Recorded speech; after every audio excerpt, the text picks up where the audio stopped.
I'm Mike Wallace. This is Biography. Our story, Jackie Robinson. He was the first Negro to play Major League Baseball. An aggressive competitor, he asked no quarter and gave none. But he won the admiration of players and fans alike with his skill and daring. From the very first, he made it clear that he wanted to be accepted on the basis of his ability. I came here, he said, to play baseball. On April 15, 1947, at Ebbets Field in Brooklyn, Jackie Robinson makes his first appearance as a Major League Baseball player and shatters a half-century of tradition. In the coming months and years, his courage and his character will be severely tested. Jackie Robinson is uniquely prepared to meet this challenge. Born in 1919 on a cotton plantation near the town of Cairo, Georgia, Jackie Robinson is 6 months old when his father deserts the family. Mallie Robinson and her 5 children are forced to leave the one-room cabin on the plantation. The family sets out on a long journey in search of a new home. The trip ends in Pasadena, California, where Mallie Robinson's brother has found a place for them to live. My mother had a strong sense of dignity and pride. She tried to teach all of us to stand up for what we believed. It wasn't easy at first. We were the only Negro family in the neighborhood. The only playmates I had were my brothers and sister. I went to school with my older sister, Willa Mae, when my mother worked.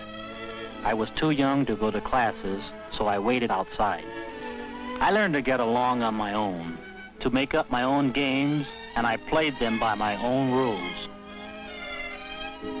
It seemed to me I always wanted something, and I couldn't have it. The best I could do for a baseball was a wad of rags, and I used to think if I ever could hold a real baseball, my life would be complete. I had to be a little bit better, or I couldn't get to play. I wanted to win, all kids do, but it meant a little bit more to me. Winning somehow took the sting out of being the outsider.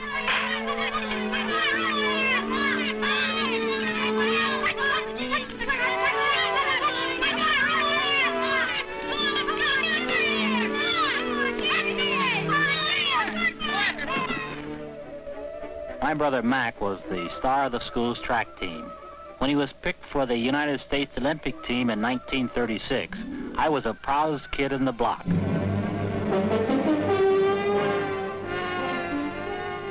The 1936 Olympic Games are held in Nazi Germany. Boasts Adolf Hitler. The pure-blooded Nazi Aryan will prove his supremacy in this arena.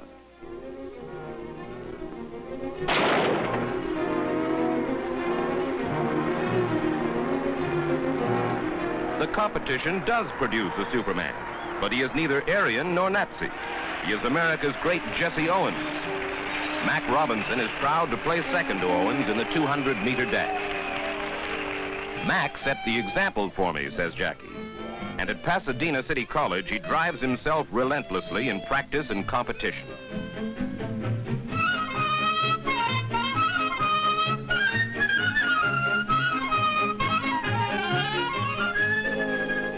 In 1938, he breaks Mac's record in the broad jump, establishing a new mark for himself.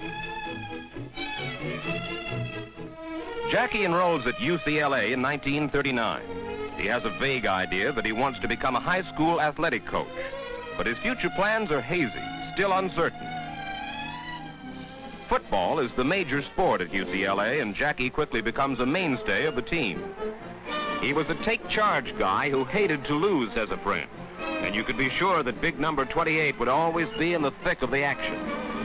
He is the leading ground gainer in collegiate football in his first season, averaging 12 yards per carry, and newspapermen called Jackie the Gridiron Phantom. Jackie sees each game as a personal battle in which he must prove he's better than any man on the field.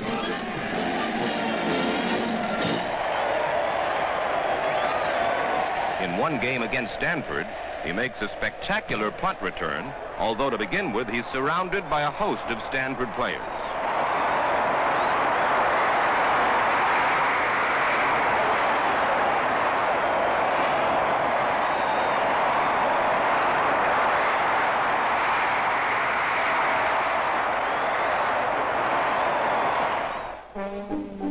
Jackie stars in baseball, basketball, and he wins the national championship in the broad jump.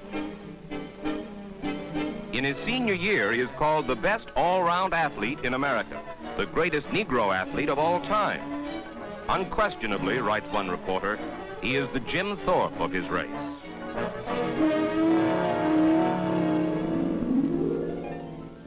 Jackie serves as an Army officer during World War II and returns home in 1945 to face an uncertain future. I tried to get a job as a high school coach, but there were few openings I could fill. I was 26 years old. I had no job, only a mantle full of trophies.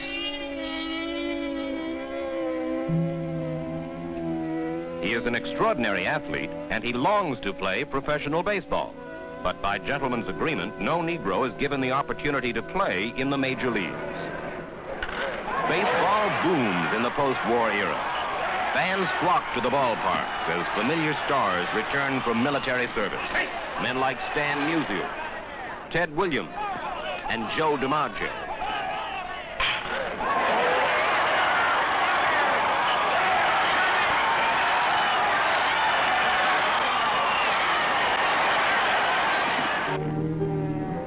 Negroes have the chance to play baseball for pay only in a segregated league.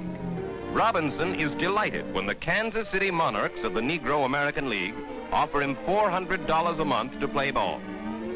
The pay is irregular, crowds are small, and playing conditions are poor. But Jackie Robinson is doing what he likes best. Campaigning for re-election in New York, Governor Tom Dewey begins a movement to wipe out racial restrictions in baseball. Most major league teams resist Dewey's suggestions. One man, however, Branch Rickey, secretly makes plans to break baseball's color line. The dynamic, outspoken general manager of the Brooklyn Dodgers sees the Negro athlete as an untapped reservoir of talent. And as his Dodgers begin their training at Bear Mountain, he is already scouting Negro players. But Rickey knows that the first Negro to play Major League Baseball must be able to endure constant threats of physical violence, racial insults, even hostility from teammates. Rickey narrows his choice to a handful of men. He considers the brilliant but erratic Satchel Paige, in his 40s and still pitching. The powerful, placid Roy Campanella. Don Newcomb, fiery young pitcher. And an infielder named Jackie Robinson. Rickey feels Robinson has intelligence, ability, courage. But he must be sure he is the right man. Robinson is summoned to his office for an interview. Branch Rickey tells about that first meeting. He was everything that I had hoped he would be at that moment. The surprise of that whole occasion was Robinson. I couldn't convince him that I was giving him this interview and considering him for a job on the white team, the Brooklyn Dodgers. I had to give him an actual picture, by voice, by gesture, but by every means I had to have him realize what he was in front of and what he was about to agree to. He had to know that he would be called these names and his mother would be attacked, and his ancestry, as I put it. Well, I asked him what he would do. I'd kill him. It was the very resentment that I wanted, and yet he had to realize that he must be able to handle himself under those dire conditions. And there was finally an agreement that for 3 years he would undertake to turn the other cheek, and we defined what that meant in actual field play. Under Rickey's orders, Jackie will be forced to restrain his desire to fight back when he's insulted or threatened with physical violence. Robinson agrees and signs his contract with a mixture of exultation and apprehension. 1946, the Montreal Royals, a Brooklyn Dodger farm team, open the season at Jersey City. On their playing roster is baseball's most controversial new figure, Jackie Robinson.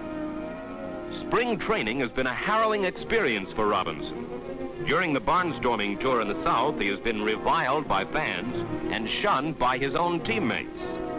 But in the season ahead, he will channel his anger and humiliation into a driving determination that will become the trademark of Jackie Robinson.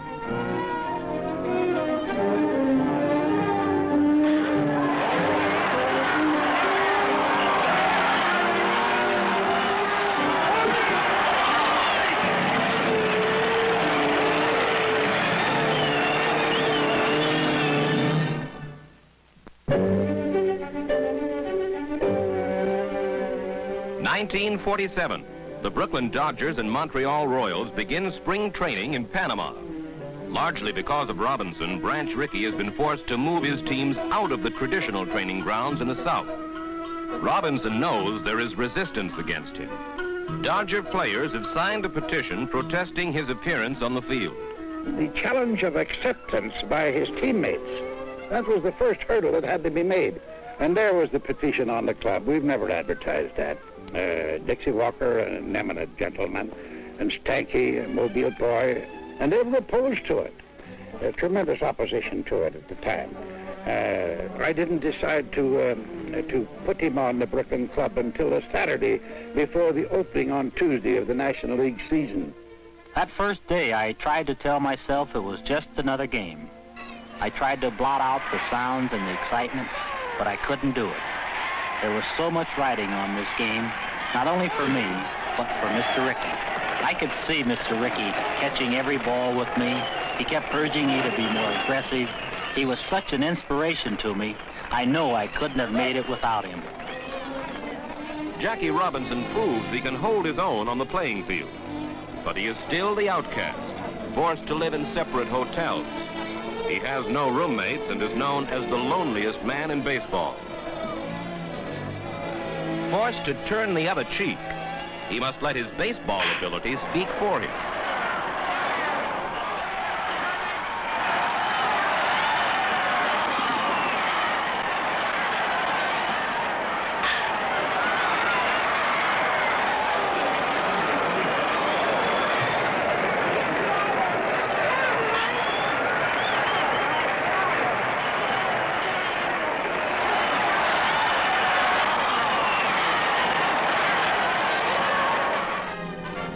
Slowly, the fans from Flatbush begin to accept Jackie Robinson, and so do his teammates.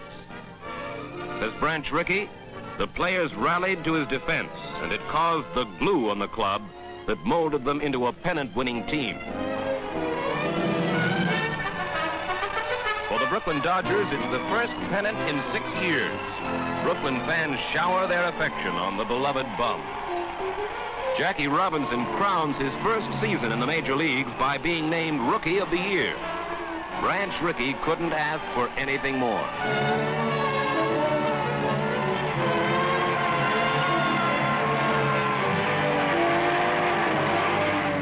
The season has been exhausting. Though he is the first Negro to play in Major League Baseball, Robinson has earned just $5,000. To supplement his income, he sells home appliances. As a national sports figure, Jackie has taken it upon himself to shoulder a further responsibility. The Brotherhood movement is gaining ground every day. It is slowly and surely becoming a fact and not remaining just a theory. And I'm glad that I can report from my own personal experiences on the baseball diamond that the feeling of intolerance no longer exists. By 1949, Robinson has paved the way for others to follow. Men like catcher Roy Campanella and pitcher Don Newcomb. The Negro's position in baseball is secure. Branch Rickey removes all restrictions, and 1949 is Robinson's year. It better be rough on me, Jackie declares, because I'm going to be rough on them. Almost overnight, Jackie becomes the holler guy, the spark plug behind Brooklyn victory.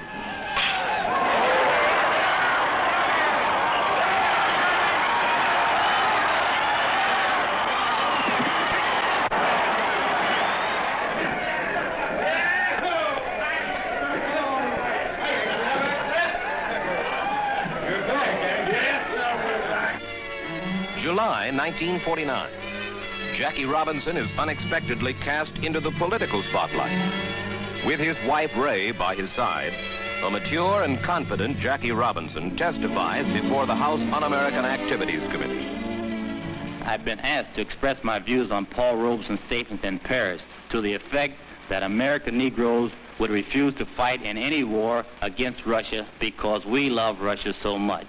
I haven't any comment to make except that in any event of war with Russia, Negroes and Italians and Irish and Jews and Swedes and Slavs and other Americans would act just as all these groups did in the last war.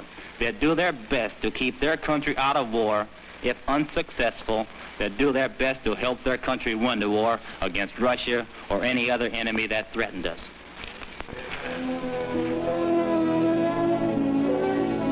The 1950s. In his new home in suburban Stamford, Connecticut, Jackie savors the rewards of years of struggle. He is an established major league star, earning a major league salary in 5 figures.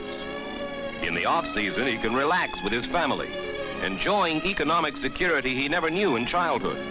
And for his son, there will be no need to play baseball with broom handles and rags. Jackie is imbued with a nagging sense of responsibility. He feels he must speak out where injustice has been done. His friend and teammate, Roy Campanella, often disagrees with Jackie. "I'm no crusader," says Campanella. "I'm just a baseball player." Robinson will not tolerate this attitude. He has always been a fighter. He will continue to be a fighter. "A man must speak out for what he believes," says Jackie.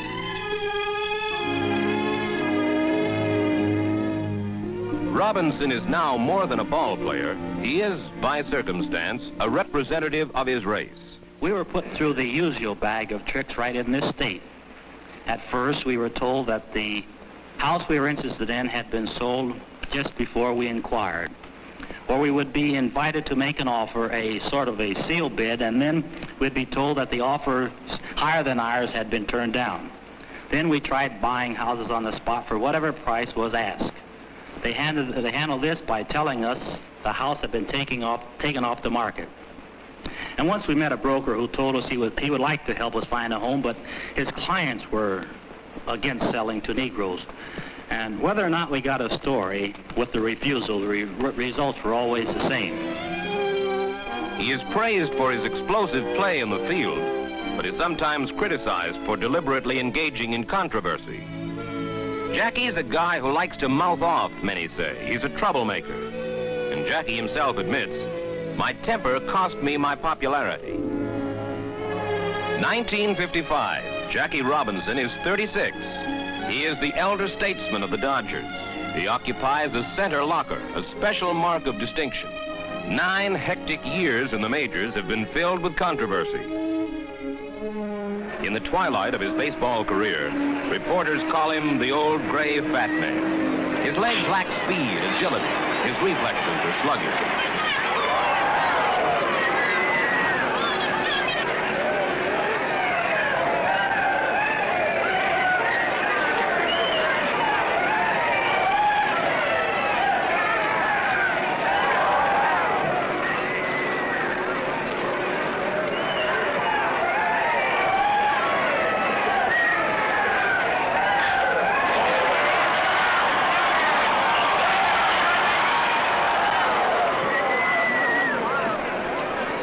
The Dodgers, however, clinch the National League pennant late in September. Once more, they will face the Yankees in the World Series. For Jackie Robinson, there may not be another. Since 1947, the Dodgers have won the pennant 4 times. And 4 times they have lost to the New York Yankees in the World Series. The experts predict the Dodgers will be beaten for the 5th consecutive time. The Dodgers are an old team, they say, virtually unchanged since 1947. Even the most loyal Dodger rooters are skeptical. But in this World Series, the 36-year-old Jackie Robinson flashes the daring and speed that recalls the Robbie of old.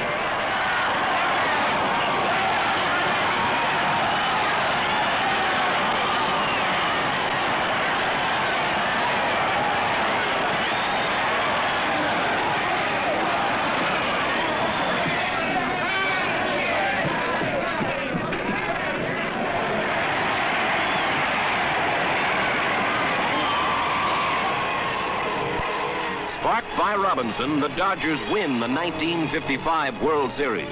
Writes one reporter, the old gray fat man had done what he wanted. He had shown the Dodgers, he had shown the Yankees, he had shown the world.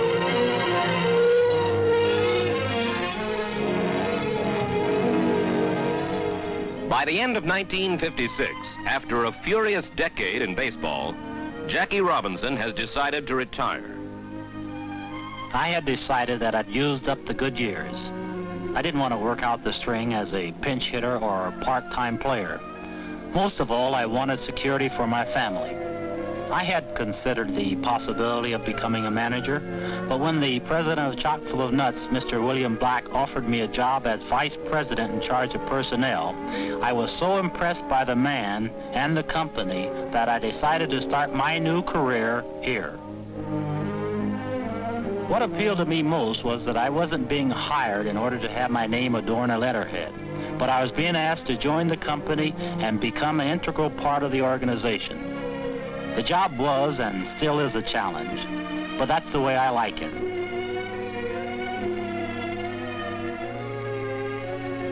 Generally, I meet with Mr. Black to go over new employee programs, brief him on my activities, and discuss new company policies, or to get an occasional bawling out. I rarely miss baseball. I just don't have the time to miss it.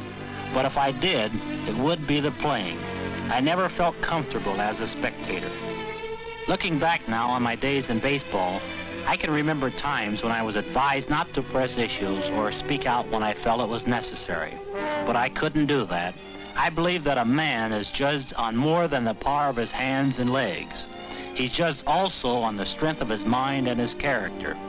Not to speak out when I saw or felt an injustice would have been as bad as taking the third strike every time I came to bat. Right now, if I had the chance to live my life over again, I'd live it the same way.